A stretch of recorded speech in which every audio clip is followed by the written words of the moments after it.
Here is a question. Read it carefully and think about the answer. Let us solve it step by step. Let us first understand the key concept here. Williamson ether synthesis involves the reaction of an alkoxide ion with a primary alkyl halide via SN2 mechanism to form an ether. The best results are obtained when the alkyl halide is primary, unhindered, and the alkoxide is used as the nucleophile. Moving on to the next step. Phenyl N-propyl ether is PHO, CH to CH to CH3.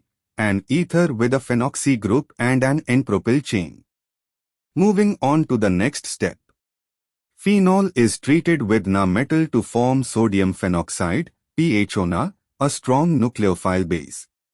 This phenoxide then reacts with N-propyl bromide, CH3CH to CH2Br, which is a primary alkyl halide, via SN2. Primary alkyl halides are ideal for SN2 because there is minimal steric hindrance and elimination, E2, is not a competing pathway.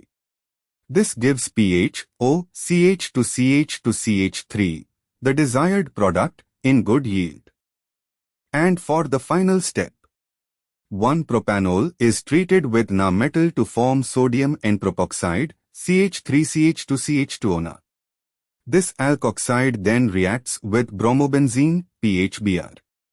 Bromobenzene is an aryl halide, which does not undergo SN2 reactions under normal conditions because the sp2 carbon is not susceptible to backside attack and the CBr bond is strengthened by resonance with the ring.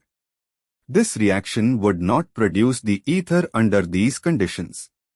Option A uses a phenoxide, good nucleophile, attacking a primary alkyl halide, good electrophile for SN2, which is the correct application of Williamson ether synthesis. Option B attempts SN2 on an aryl halide, which fails under normal conditions. Therefore, the correct answer is A. Therefore, the correct answer is option A.